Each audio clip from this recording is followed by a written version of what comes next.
This is Where We Live. I'm Lucy Nalpathanchel. Today we're focusing on native plants. What are they? And how are they important why are they important to include in your landscaping? It's easy to be attracted to the colorful traditional plants found in the garden departments of big box stores, but which native plants could complement the garden you've already started? Globe Pequot Press in Guilford, Connecticut has published a new book that can help you figure out what native plants will work where you live. Co-authors Mark Richardson and Dan Jaffe are with us this hour to talk about their book, Native Plants for New England Gardens, and answer your questions. Email wherewelive@wnpr.org.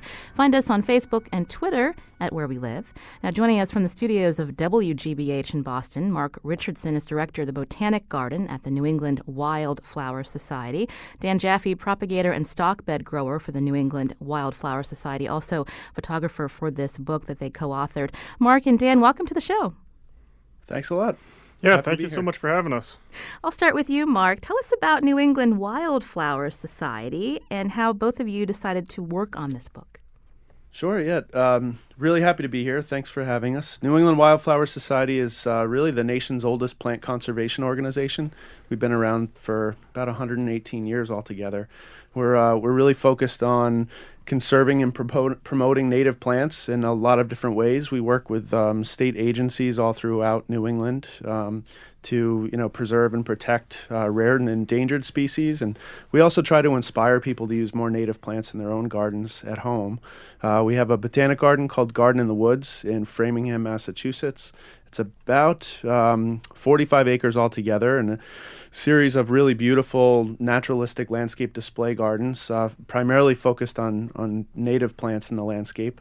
We also grow a lot of plants from wild collected seed at our nursery called Nasami Farm out in western Massachusetts.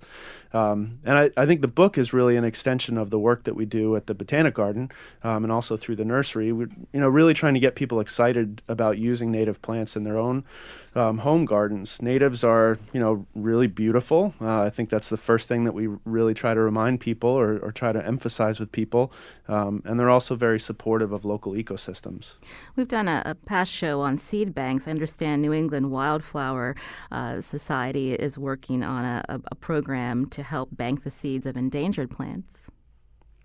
Yeah, that's right. We are the region's seed bank. So we work with a team of hundreds of volunteers and all the state agencies, the natural heritage programs in each state, to set priorities for monitoring rare populations and really trying to figure out which ones need to be preserved in long-term cold storage in our seed bank. So we have hundreds of collections of seed that we make each year and bring that germplasm, that material back so that if, it's really an insurance policy against the decline or the disappearance of rare species in our region.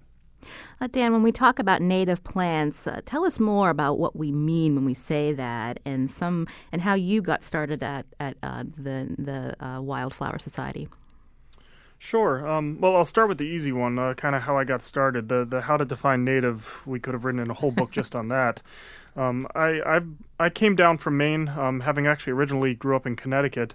I was working up in Maine at a local nursery, and I was, pretty much kind of in the world of standard horticulture.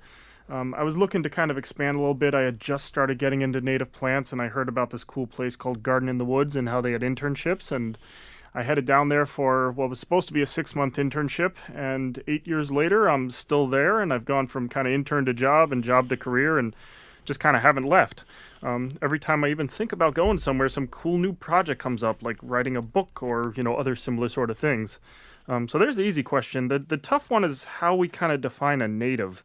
I've got literally an entire lecture on defining native, and at the end, I don't know if we're any closer to coming up with a good solid definition. There's a lot of kind of nuances involved, but the basic idea is that these are plants that are indigenous to the area that we're talking about.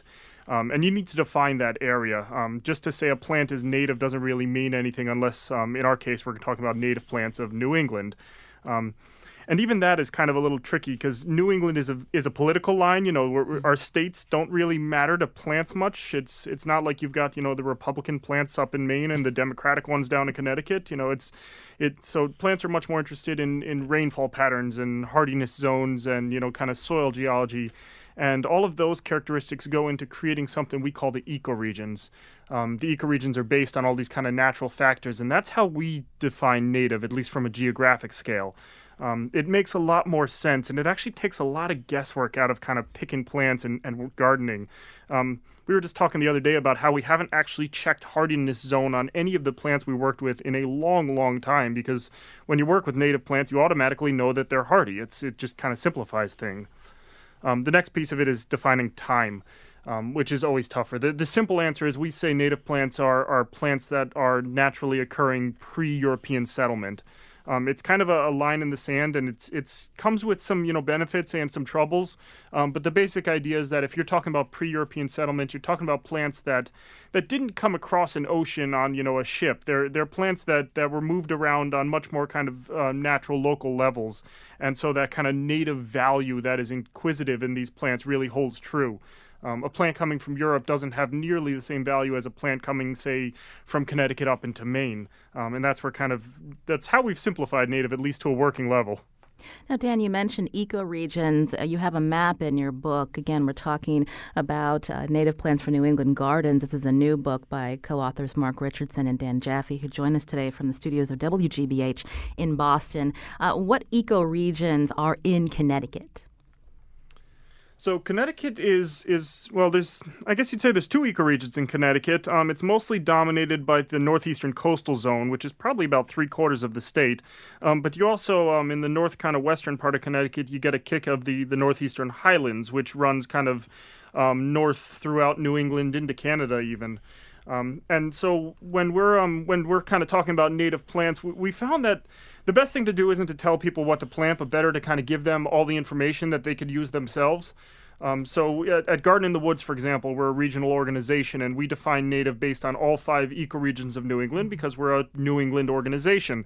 My garden, in a western kind of central Massachusetts, if I want to really define native, I'm probably just working out of just the northeastern coastal zone, which is, my local ecoregion.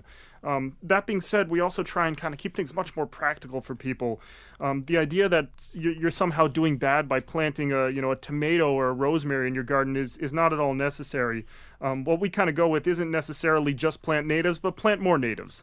The only plants we're going to tell you not to plant are the invasive species. Other than that, we just want to see people working with these plants more often, but doesn't mean you have to go excluding all the others either. Let's talk about some specifics. When I think of native plants, sometimes when I'm hiking, you may notice a plant that you don't have in your backyard, but it's growing naturally in the woods. One of the first times I saw the cardinal flower was along the Connecticut River, and it's just a beautiful flower. Mark Richardson, explain to us what the cardinal flower is and what areas are best suited for that particular plant. Yeah, so we have a couple different species of cardinal flower, really. One is Lobelia cardinalis, which is our red cardinal flower. It's a beautiful native plant. It's got bright red flowers, which is kind of a rarity in at least in our native flora. It's really supportive of hummingbirds. So hummingbirds are the primary pollinators. Hummingbirds and moths and butterflies, really, that have really long tongues that can get down to that nectar reward that's at the base of a really long tubular flower. We also have another related species called Lobelia syphilitica, which is great blue lobelia. That's a fairly rare species. It's actually the one that's on the cover of the book. It's rare in the wild in New England, but it's a great garden plant. And it's a really beautiful one. Both of them prefer wet soils, more so Lobelia cardinalis than syphilitica. But they also will, tolerate your standard sort of average garden soil. Definitely want full sun. And one thing that's unique about the red cardinal flower in particular is that it's a pretty short-lived plant. It's essentially a biennial, so it's really one that needs to seed itself around in your garden. So it's important to let it complete its life cycle, meaning allow it to flower, allow it to set seed, allow that seed to spread around. Otherwise, you won't really have any more cardinal flower in your garden the following year. It's one that really needs to seed around quite a bit. But they're both great plants. We love to feature them at Garden in the Woods. We have a great display at the garden called our Old Meadow Garden, and last year just had hundreds and hundreds of Lobelia syphilitica blooming in concert with some goldenrods and some nice contrasting other colors that were just brilliant. Just a really, really outstanding display. I wanted to go back to Dan Jaffe. We were hearing Mark talk about the cardinal flower. This is a plant that does well in moist areas, and that hits on my next question of people who want to work on their gardens. They need to know about the type of soil they have, how much sunlight they get. What are the best ways for them to learn about the area where they live, and then figure out what plants work for that particular spot, Dan? Yeah, I'd say, the first step is to kind of just get outside and start really paying attention to your landscape. Try and make a note of when the sun actually hits the site that you're thinking about planting, and then try and also make notes throughout the day as to when that sun actually disappears, and get a general sense of actually how many hours of direct sun you've got on your spot. The other thing that can work really wonderfully, I can't recommend enough good soil testing. It doesn't need to be fancy, and it's not very expensive. Most cooperative extensions offer soil testing, and it's literally a matter of digging up a couple things of soil, drying them out, and sending them off, and they'll tell you what is in your soil and kind of give you recommendations as to what you might want to do with your soil. But the other thing that we really kind of jump on at New England Wildflower Society is not to fight nature. The kind of cool thing about native plants is we've got a plant that'll grow in absolutely any conditions you can think of. So a lot of times when I'm talking to people who say they've got very sunny, very dry, very well-drained sites, they'll immediately start thinking about, how much compost do I need to bring in? What sort of irrigation system should I install? How do I improve the soils?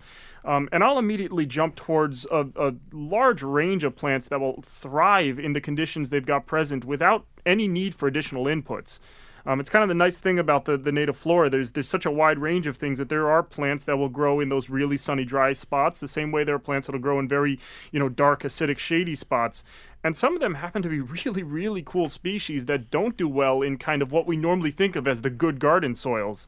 One of the ones that comes up to mind for me is that there's an aster called stiff aster. It's Ionactis linearifolia. It's a plant that thrives in sunny, sandy sites. You see it in coastal regions. I've actually got some in a meadow up the road from me that's just very, very sandy. I've tried planting it in good garden soils, and it just doesn't really do all that well. That being said, in the sunny, sandy sites, you've got a fabulous flower that shows up in kind of late summer, early fall, and blooms pretty much until the cold season really kicks in. And it's one of those few perennials that has some really nice fall color, something we normally think is kind of restricted to the woody plants, but there's a couple perennial standouts for that, and this is definitely one of them. So it sounds like when you know, again, the area that you have in your backyard, what works best for it, and you can pick and choose the plants that don't require a lot of maintenance, it actually saves you on time, but also better for the environment, Mark. Yeah, absolutely. I think it's always important to choose plants for the site. We like to say that native plants are adapted to our region, and so they really require fewer inputs. So less water, less fertilizer, less of your time, less of your money, really. But it's still important to choose plants that are adapted to the particular site conditions that your garden has. So I think Dan gave you some good recommendations about how to determine your site conditions. One of the things I would like to point out is in the back of the book, we have an appendix that has sort of our top 10 plants for specific sites. So we've got a list of plants for dry sites, a list of plants for shady sites, a list of plants for moist to wet sites. And this is really meant to be a list that you can bring to the garden center with you and say, listen, I've got a wet site. I'm really interested in these 10 plants. Show me what they look like. I'd like to include them in my garden. And I think it's always important that we're choosing plants for the site rather than choosing, that pretty pink flower or that pretty purple flower and then figuring out if it's going to work in our garden. That's sort of a recipe for failure. So we always try to make sure that people understand what their site conditions are before they choose plants. Now, before we take a call, I was curious if you could talk a little bit more about where is the best place for Connecticut residents to buy native plants, because it's so easy. Again, you'll see those the colorful plants in the bigger box stores, and they may not have a lot of these native species that are included in your book, Mark. Yeah, it's funny. A lot of nurseries and garden centers sell native plants without necessarily marketing them as native. I think the prime example of this is the highbush blueberry, which is a really common garden plant. When people start getting into edibles, it's one of the first plants they gravitate toward, and it's a great native species, and it's not always marketed as such. And so a lot of the big box stores and a lot of nurseries that don't necessarily market native plants still have a wide array of them available. But in instead of making a specific recommendation for a nursery or a garden center, I think what I will do is encourage people to ask a simple question when they visit a garden center, and that's whether their plants have been treated with systemic insecticides. Systemic insecticides have gotten a lot of attention recently. People are familiar with the term neonic. These are compounds that are long-lived in plants. They're applied, they're absorbed by a plant's vascular system, and then they become toxic to really anything that feeds on them. One of the things that we're really trying to do with natives is encourage wildlife and encourage beneficial insects, especially things like pollinators. And by using plants that have been treated with systemic insecticides, we're essentially making them toxic to that wildlife that we're trying to support. So I think the recommendation that I would have for people is, look for garden centers that say that they don't treat their plants with systemic insecticides, and they're likely to have native plants available. This is Where We Live. I'm Lucy Nalpathanchel. Today we're talking with Mark Richardson and Dan Jaffe, who both work at New England Wildflower Society in Framingham, Mass. They're co-authors of this new book, Native Plants for New England Gardens.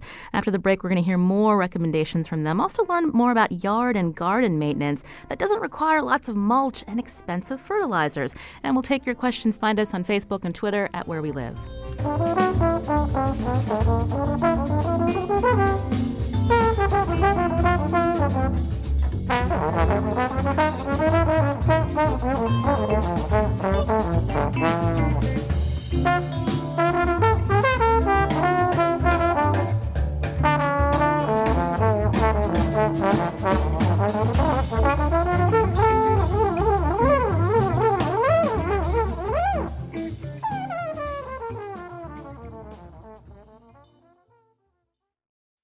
This is Where We Live. I'm Lucy Nalpathanchel. Have you started planting your garden? Today we're learning about the importance of choosing native plants for your yard. A new book out this week will help you plan. It's called Native Plants for New England Gardens, published by Globe Pequot Press in Guilford, Connecticut. Co-authors Mark Richardson and Dan Jaffe are with us from the studios of WGBH in Boston. Have a question for them? Find us on Facebook and Twitter at Where We Live. Mark, when we think about our gardens each spring, people flock to perennials. What are some perennials that people may not be seeing at the stores but would be good to incorporate in their yard? Oh boy, where to begin? We have, we really struggled to narrow down the list of plants for the book because, Dan and I are both plant nuts, obviously. It was really hard to kind of narrow down the list and choose our favorites. I think one of the ones that I always like to point out are the milkweeds. These are plants that are often sort of maybe less than favored by gardeners. I think people are pretty familiar with the common milkweed, which is a pretty weedy plant, but a great native species. But there's a couple of other milkweeds that I'd point out. One is butterfly milkweed, which is Asclepias tuberosa. Another is rose milkweed or swamp milkweed. It's Asclepias incarnata. They're both very attractive, beautiful plants that work well in different site conditions. So butterfly milkweed prefers dry, sandy sites, whereas rose milkweed really prefers moister soils. Butterfly milkweed's bright orange, really vibrant color, dark green foliage, and rose milkweed is more on the kind of pinkish side and slightly fragrant as well. The great thing about milkweeds is they're the single host plant for monarch butterfly caterpillars, and people are always interested in supporting monarchs, and really the best way to do that is make sure that you've got at least one milkweed in your garden. Last summer, I actually watched with my kids in the backyard monarch butterfly fly around and lay eggs on the milkweeds growing in my backyard, and we were able to harvest, kind of grab some of the eggs, put them in an aquarium tank, and watch those caterpillars grow and develop and into ultimately butterflies. It was a great experience, and the only way to get that is to have a milkweed in your garden. So I think that's a genus that I would tend to gravitate toward, especially for people that are interested in working with native plants to support local pollinators. In your book, you list goldenrod, which oftentimes gets a bad reputation, Dan. Tell us why and what people may be confusing it with in terms of some of the sneezing that happens later in the spring. Yeah, goldenrod is one of my favorite examples because it, gets such a bad reputation, and I've always had a thing for the underdog. I think there's something like 56 different native goldenrod species in New England. So to try and make any statement to cover the entire genus is just it's setting yourself up for failure. There are most certainly some very, vigorous, weedy goldenrods. Solidago canadensis, for example, is a very vigorous goldenrod. I would not recommend it for small garden spaces. Highway medians, roadsides, that might make a lot of sense. I'll take that over Kentucky bluegrass any day, but definitely not a garden plant. That being said, there are also other species like Solidago puberella, the downy goldenrod, or Solidago cassia, the wreath goldenrod, that make fabulous garden plants. These are clumping species. They do not seed around. They don't spread very strongly. Some of them I wish would spread a little more strongly. They're kind of, diminutive at times. But the thing about the goldenrods is there's not a single herbaceous plant in New England that supports more life than a goldenrod. I always get a kick. I hop online and I see these, lists of plant all these plants for pollinators. You never see goldenrod on those lists. And yet, in many cases, you take every single plant on that list and combine their value, and they're not as valuable as a single goldenrod. They just support a ton of life, not just in their flower form, but also as the leaves do, as food for caterpillars. So in addition to the kind of the weedy bad rap, they get a bad rap for hay fever. Oftentimes we see goldenrods blooming at a time of year where we're getting all sniffly, we've got hay fever, and you just put two and two together. You're sneezing, you look around, you see all these bright yellow flowers, you just assume goldenrod is the culprit. But there's the way that goldenrod can't have anything to do with hay fever is it's got a pretty flower. And pretty flowers are made to attract pollinators. The plant needs a pollinator to come along, collect the pollen, move it from one plant to the next. It can't do this without the pollinator because it's got this heavy, sticky pollen that just can't float around on the wind. Whereas hay fever is caused when we're breathing in wind-borne pollen, which means it's coming from something else. And you don't, when you've got wind-borne pollen, you don't actually have to attract anything. There's no attracting the wind; it's just kind of there. So the flowers of these wind-borne species are usually very small, often green or creamy. Not very noticeable. So there's another plant, ragweed. There's others, but ragweed is probably the major culprit that blooms at the exact same time as goldenrods and is the major culprit of hay fever. The only way to get hay fever from goldenrod is to take the flowers, shove it up your nose, and inhale deeply. It's just not something that's really going to happen, but they tend to kind of get that the bad rap just because of unlucky timing on their part. Kim's calling from New Haven. Kim, go ahead. Hi, this is Kim Stoner from the Connecticut Agricultural Experiment Station. I have a lot of information about planting for pollinators on the Connecticut Agricultural Experiment Station website. We have a prominent picture of goldenrod with lots of bumblebees all over it. So I would recommend that as a place to look at information about native plants for goldenrod and how to establish native plant meadows. We have a lot of information about that. And we have lists from the Xerxes Society for invertebrate conservation of good native plants for pollinators in the Northeast. Thank you, Kim, for your call. Jim's calling from Windsor Locks. Jim, go ahead. Yes, I'm calling about Japanese knotweed. I've been fighting this stuff for ages. I mow it every year, every month, and I just can't seem to get rid of it. And I've tried just about everything, and I don't really want to spray with Roundup or anything like that. Do you have a recommendation for some sort of a grass or some sort of a wild plant that I can seed like late August, September-ish, that will pop up before the knotweed comes out and chokes it out?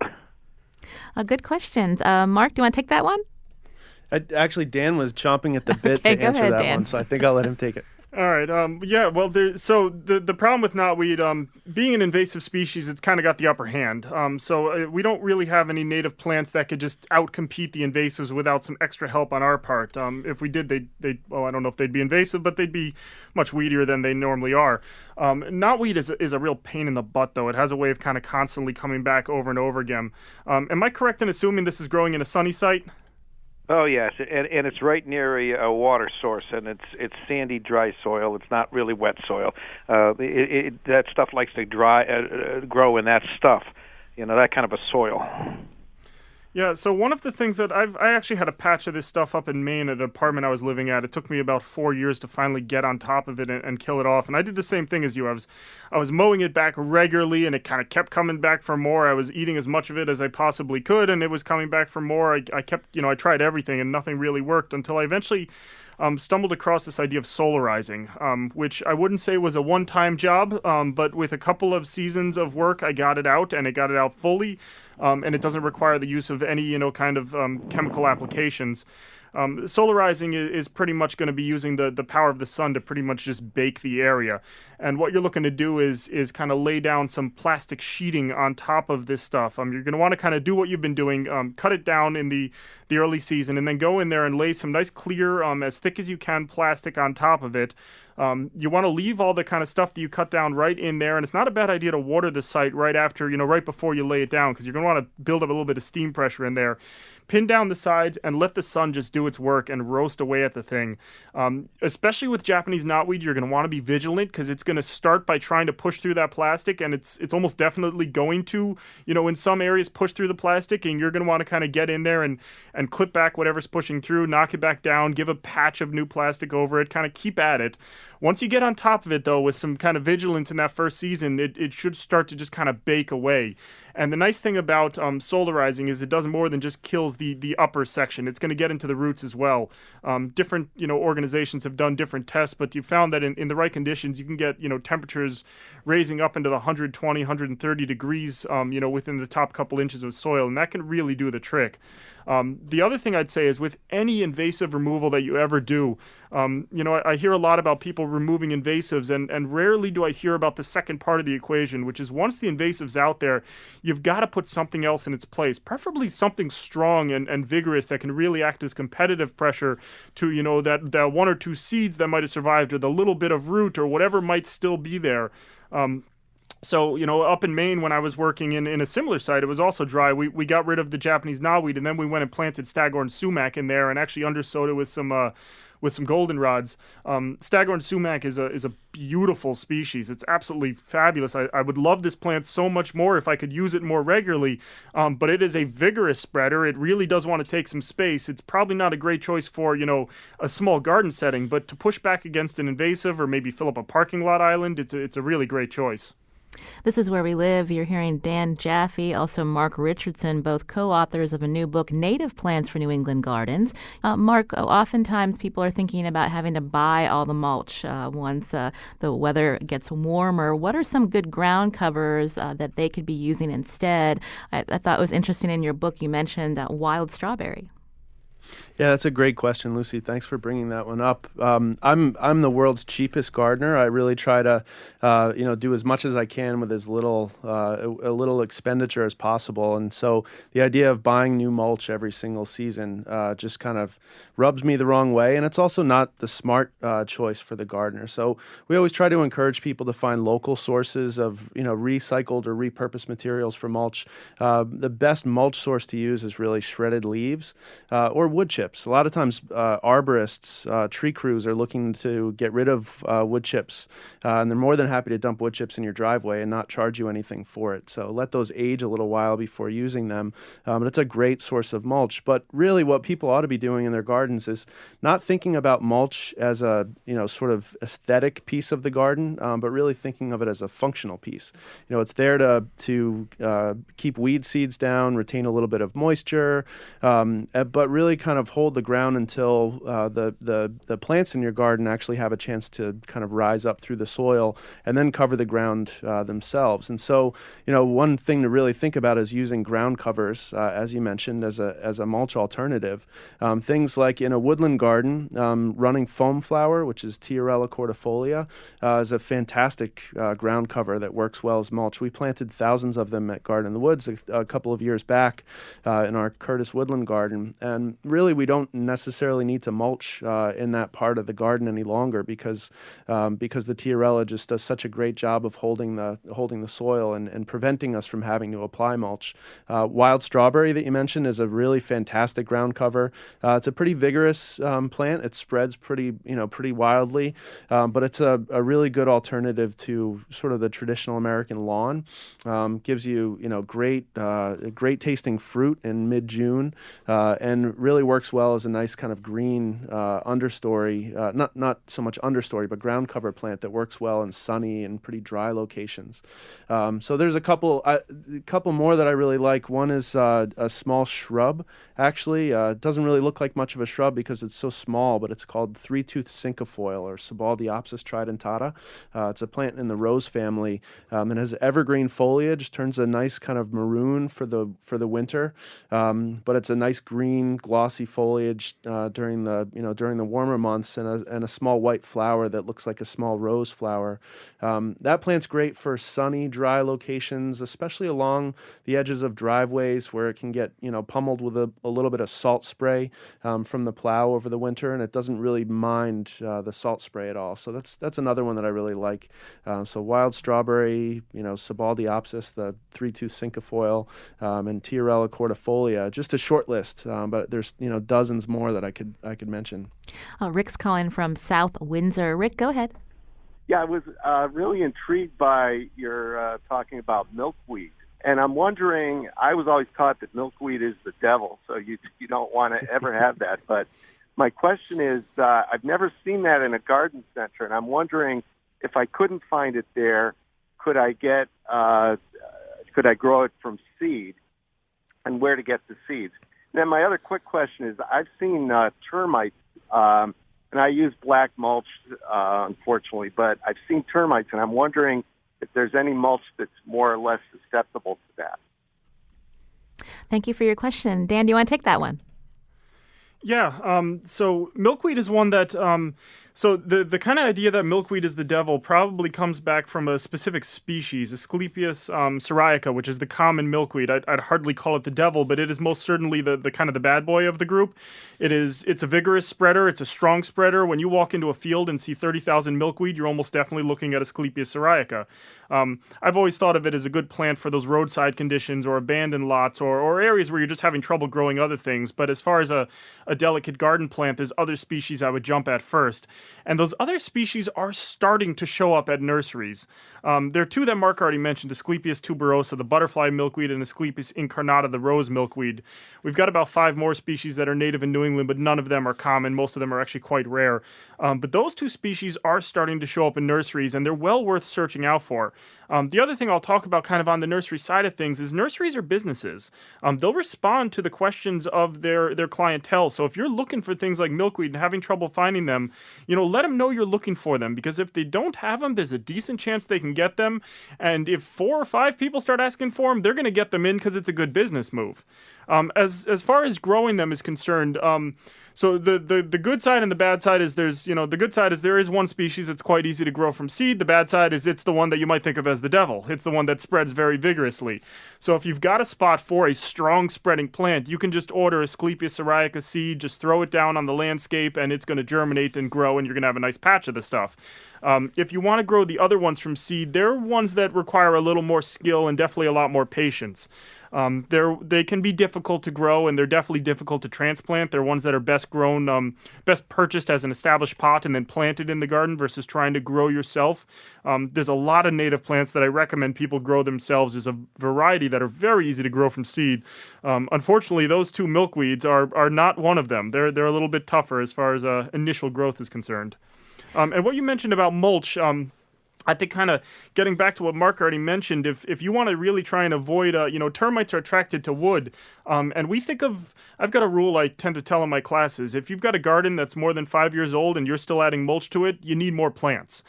We think of mulch as a good temporary solution to the problem that occurs in early gardens. But as your garden is maturing, who ever got into gardening for love of mulch?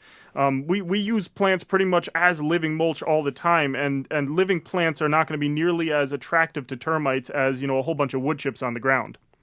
Well, we're getting a tweet from a listener who wanted us to highlight that the value of natives to increase biodiversity in city parks. Residents can ask municipalities to add wildflower meadows and native shrubs can reduce mowing costs. That sounds like a good idea, Mark Richardson. Yeah, it's always a good idea. I mean, one of the things that you really learn pretty quickly when you start working with natives is that, we're trying to, you're really supporting wildlife, all sorts of wildlife. And, when you think about birds, I mean, everyone loves birds. I think people oftentimes are a little bit hesitant to embrace insects at first. But when you think about birds and supporting birds, the best way to do that is to plant native plants that actually support insects, which birds feed upon. So I think something like 90 or 95% of our native birds feed insects to their young. Without plants to support those insects, we wouldn't have birds. And so, one of the best ways to support local bird populations is to plant natives in your garden. So biodiversity is definitely a great side effect of using natives in your garden, is supporting all that great wildlife that we love. We've been talking a lot about perennials. You mentioned some shrubs. Kat's calling from Durham. She has a question about replacing trees. Kat, go ahead. Hi, good morning. Go ahead. I have a question about, we've lost a lot of trees around our area in the last few years with storms, and we're looking to grow faster growing trees to replace all of those trees. Do you have any suggestions? Thank you, Kat, for your question. And you do tackle this in the book as well. Again, we're talking about native plants for New England gardens with co-authors Mark Richardson and Dan Jaffe. Dan, do you want to take this one? Sure. Fast-growing trees are something that we tend to kind of get a lot of because, oftentimes when people are asking us about it, they're just starting to plant, and the idea of a 6-inch tree is not nearly as appealing as a 60-foot tree. A couple I'll quickly mention that I'd say just kind of look up on your own because I got more interesting ones to really talk about is red maple, Acer rubrum, or native red maple. It's not that red leaf thing that you see around, but one that turns vibrant red in the fall. Definitely a faster growing tree. One that's really not common on the landscape, but I think should be, is our native black willow. Again, not to be confused with the weeping willows that you see around that are kind of a naturalized non-native, but the black willow, which is a nice kind of loose, soft texture. One that I'll kind of go into on a bit, though, that I really like is our native tulip tree. This is a really fun species. It's one that actually grows so darn quickly down south that it almost becomes a problem that it grows so quickly that it can kind of get in the way of things. But the nice thing about working with it in New England is it's slowed down pretty much to the perfect level. We're cool enough and the conditions are just right up here where it grows quickly but not too quickly. It'll eventually get very, very large, but it kind of grows up to a nice mid-sized tree pretty quickly and then starts slowing down after that. It's got a flower that's got, the flower is similar in color to the tulip, but I think the idea of tulip tree in a name comes from the shape of the leaves. If you were to take a typical tulip flower and put it onto kind of a 2D drawing, you've got the shape of the tulip tree leaves, which as far as I'm concerned means you've got a tree that's interesting texturally before the flowers even are produced, and in this case after that. But then you get the added bonus of these really kind of nice yellow to orange flowers that come later in the season. It's a host plant for a couple different caterpillars. It's absolutely beautiful, and it's definitely one of the faster growing trees in our flora.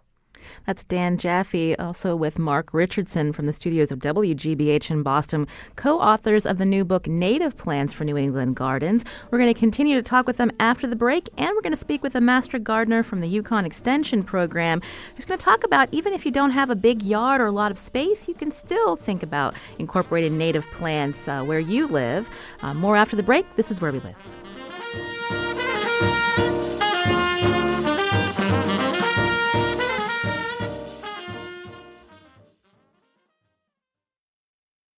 This is Where We Live. I'm Lucy Nalpathanchel. Today we've been talking with co-authors Mark Richardson and Dan Jaffe about their new book, Native Plants for New England Gardens. They both work at New England Wildflower Society in Massachusetts, and we've been hearing from our listeners who have questions about native plants. Now, what if you don't have much room where you live and you want to actually do some gardening in your yard or porch or balcony? Joining the conversation now is Sarah Bailey, State Coordinator for the Yukon Extension Master Gardener Program. She's based at the Hartford County Extension Center. Sarah, welcome to the show. Glad to be here. Tell us a little bit about the Master Gardener Program. The Master Gardener Program is a program that trains essentially citizen scientists, if you will, It was developed in the early 70s when there was a real boom in interest in gardening amongst consumers at a time when extension centers didn't have that expertise. They were more geared towards the agricultural world. So we train volunteers every year. They take a 16-week academic program and then do internships and outreach during the summer, and we train them in basic horticulture so that they can then go out and volunteer in the community and pass on that information to interested homeowners and the public. Now, for our listeners who live in urban areas who may not have a large space to plant a big garden, what if they want to just plant on their back porch or even in a community garden? Where do they begin? They begin at the beginning. There's no such thing as a garden that's too small. Matter of fact, we often recommend doing smaller gardens when you're starting because you don't get overwhelmed. But never feel that just because you can't do that big wildlife garden, you shouldn't do something.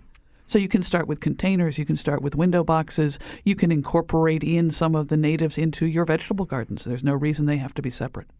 Mark and Dan, what are some examples of some plants that would work in a container garden? Mark, how about you take that one?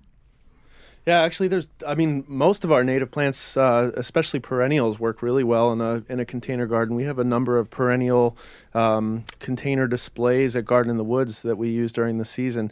Great thing about using perennials in a container is that they live for more than one season. So, you buy them once, you put them in a container, and then you get to use them again. There's an image in the book of a plant called Thalictrum thalictroides in a container. It's not one that's typically found in containers, but it works really well. It's a nice display, has a great little pink flower, and works very well. So I think a lot of the herbaceous, perennials in the book, and a lot of the ferns as well, would work really well in containers. There's really no reason not to use any of the species that are in the book in a container garden. Most of them would work great. I'm glad you brought up ferns. Sarah, what are some of your favorites? There's so many varieties. Oh, there are just so many out there. Hay-scented fern is certainly one of the ones that I love. Autumn fern is another one. What I love are the plants, whether they're ferns or otherwise, that have great foliage texture. We sometimes get really hung up on color, whereas it's the foliage, the shapes, and the formations and the textures that really can make an interesting container. Like, give us an example. Well, I think Dan already mentioned Tiarella foam flower, which has just a wonderful little leaf to it. That's probably one of my favorites, along with some of the ferns. Michael's calling from Avon. Michael, go ahead with your question. I plant a vegetable garden every year, and I was wondering if there's any vegetables that are native to this area. Sarah, go ahead. Good question. Besides blueberries? Blueberries are fruits, so let's get technical here. Certainly, probably there are some native versions of some of the root crops, but, on the top of my head, I can't come to that one. I got a couple I could throw in if you'd like. Okay, go ahead, Dan. I actually teach a lot of urban edible gardening classes, and we tend to focus on, I'm not a very good vegetable gardener, so I focus on things that people aren't already growing. One of the ones that's kind of starting to reach people more regularly are ramps, Allium trichocum. It's a kind of specialty crop. It's not an easy one to grow, but it is one of the tastiest plants I would argue, one of the tastiest plants in the world. It's a native onion species that is really absolutely wonderful in flavor. Fiddlehead ferns are ones that are becoming more and more popular. The Metusia struthiopteris, actually good for stream bank stabilization. Great texture. We were talking earlier about texture. This one produces a fertile frond in the later season that dries up and holds on right through the winter and just looks beautiful popping through the snow. But also, obviously, a very tasty, fiddlehead in the early season. And then we've got, there's also a variety of kind of various different fruits and nuts and such, but some good root crops. I actually, there's a container plant I recommend to urban gardeners all the time. I'm sure a lot of people have heard of the Three Sisters. There's a bit of a play on it. I call it the Two Brothers. It's the American groundnut and the Jerusalem artichoke. I grow the two of them together in a nice large kind of whiskey barrel sized pot. What I do is I just plop them in there together, a little bit of compost, some decent soil, doesn't need to be anything fancy, water it in. They grow all throughout the season. I usually cut back the Jerusalem artichoke once in June, sometimes the second time in July if they're really pushing size because they'll get quite tall in that container. Then come fall, I just take the whole container and turn it on its side and dump it out all together. And I'm rooting through there looking for nice sized tubers because they are very, very tasty. All the good sized ones come inside, they go into the kitchen with me and go into my belly one way or another. And all the little ones that are too small to kind of, trouble with in the kitchen go right back into that exact same pot with some fresh compost, some water. I don't do anything during the winter other than to leave it be and kind of not think about it twice, and I can do it again next year. And I've been doing that with the same pot and the same plants for going on 8 years now. Now, Sarah Bailey is in studio with us, a master gardener from the Yukon Extension Program. I mentioned community gardens. If people want more information about how to get involved, where would they go? Well, they can certainly contact any of the master gardener offices around the state. We have one in each of the extension offices, as well as one at the Bartlett Arboretum down in Stamford. Locally, they can certainly reach out to me at hartfordmastergardener@gmail.com, or they can reach me at 860-570-9017. We've had a listener ask us to mention, and this is something that I used to buy plants from when I lived in Middletown, but the Connecticut River Conservation Districts often hold annual fundraisers, annual plant sales, so that's a good time to not only support this local organization, but to get some of these natives that we've been talking about, Sarah. Absolutely. Most of the conservation districts do run a plant sale in the spring. We're active with both the Northwest and the North Central Conservation District sales, and great plants at good prices. Marty's calling from Washington. Marty, we just have a couple of minutes. Go ahead quickly with your question. I had a question about the wild strawberry as a mulch alternative. I spend a lot of energy in the summer pulling it out of a perennial border that has some sedum as a ground cover, and I'm wondering what will happen if I just let it go. Okay, Marty, good question. Mark, do you want to take that one? Yeah, wild strawberry is one of those plants. If you let it go, it'll just take over. We had it actually planted in combination with a pretty aggressive grass species called purple lovegrass at the garden. And the wild strawberry it's a pretty aggressive species, so it eventually took over. So if you were to just allow it to go, it would probably shade out the sedum and really outcompete the sedum over time. We were talking about container plants earlier, and I wanted to ask about some of the herbs that we could be starting, even if we don't have a lot of space. Oh, you can start all sorts of different things for containers. You can do parsley, which is also a great attractant for many of the caterpillars, particularly the swallowtail butterfly caterpillars. Parsley, thyme, rosemary, either the upright rosemary or the prostrate and creeping rosemary. You can do lavender, although that's going to take up some space fairly quickly. But almost all of the culinary herbs that we're used to using can work in containers. And do you have to water those often or not so much? You have to be aware of them. Containers are going to dry out faster than anything else, and if they're in the full sun, they're going to get hotter. So it really depends on the environment around you. You may have to water them daily. In the summertime, midsummer, probably you're going to have to water them daily. But if they're in a cooler location, it may be every day or two. I want to thank Sarah Bailey, again, State Coordinator for the Yukon Extension Master Gardener Program based at the Hartford County Extension Center. We'll tweet out some links, and thank you for sharing your information with our listeners, Sarah. My pleasure. I'm always glad to talk about gardening and where spring's going to come. Thank goodness. And also, thanks to Mark Richardson and Dan Jaffe. They joined us from the studios of WGBH in Boston.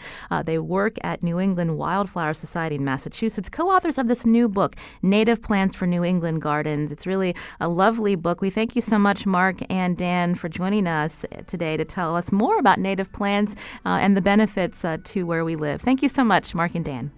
Sure, it was our pleasure. Thank you. Yeah, thanks for having us. It's been a blast. I'm Lucy Nalpathanchel, Where We Live Today, produced by senior producer Lydia Brown. Thanks to Carmen Baskoff and Kyone Wolf. And you can learn more about the show at WNPR.org/wherewelive.